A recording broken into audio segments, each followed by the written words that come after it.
L'isola di Murano, dove sono nati 100 anni fa i lampadari di vetro del municipio di Sant'Agostino, scampati al terremoto in Emilia-Romagna nel 2012. Il consorzio Promovetro si è offerto di restaurarli gratis. La barca passa dal Canal Grande, percorso d'onore per i lampadari del municipio di Sant'Agostino scampati al terremoto in Emilia-Romagna. Smontati, divisi in 32 scatoloni, tornano sull'isola veneziana di Murano, dove sono nati all'inizio del Novecento. Non tutti. Dei 4 che facevano corona al maggiore, uno è andato perduto nel crollo. Il consorzio Promovetro difende il marchio millenario di Murano dalla pirateria dei falsi, ha affiancato il salvataggio e si è offerto di restaurare gratis i superstiti.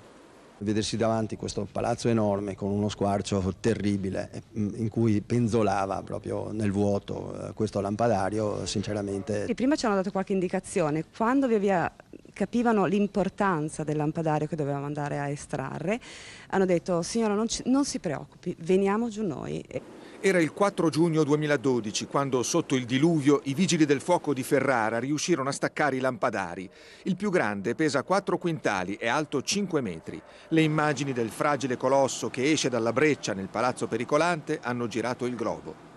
Andranno catalogati, verranno fatte schede tecniche e vedremo poi che tipo di intervento eseguire. Ci vorranno 6 mesi di cure almeno. I lampadari erano già malati. Guariranno nel deposito di una fornace chiusa, l'ennesima proprio nei giorni delle scosse. Progetto Una luce per l'Emilia, anche per Murano. Per il centenario dell'opera lirica all'Arena di Verona, una serie di iniziative